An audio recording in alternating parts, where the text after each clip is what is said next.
I first met Tom in 1981 when I was the executive on a movie called Taps.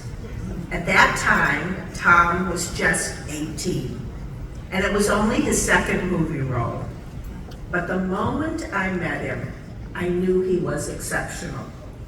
Tom was not only a brilliant actor, but he also had that magical, undefinable quality called charisma. He was instantly likable. Equally important, Tom had an incredible work ethic. Even then, he was always the first on the set.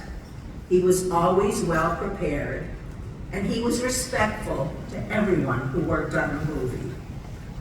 Over 42 years later, despite phenomenal success, Tom Cruise is still that very same person. He brings that same work ethic and those same values to his role as a producer. Tom is still the hardest working person on the set. He's still the best prepared, and his kindness and respect to everyone who works on his movies is simply legendary.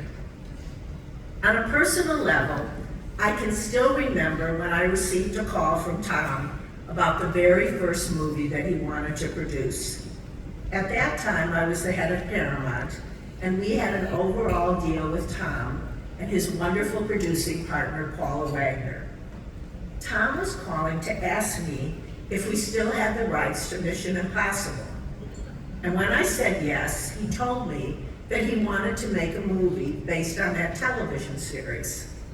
Of course, I said that was a great idea, but I remember at the time feeling a little disappointed. I was disappointed that our biggest star wanted to be in an ensemble piece. But I quickly knew that a little of Tom Cruise is better than nothing at all.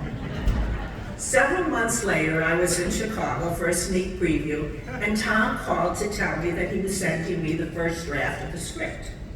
It arrived the next day, and I put aside everything that I had to do so that I could read it immediately. And I have to admit that I was delighted to find that in the very first few pages of the script, the entire Mission Impossible team is killed. Except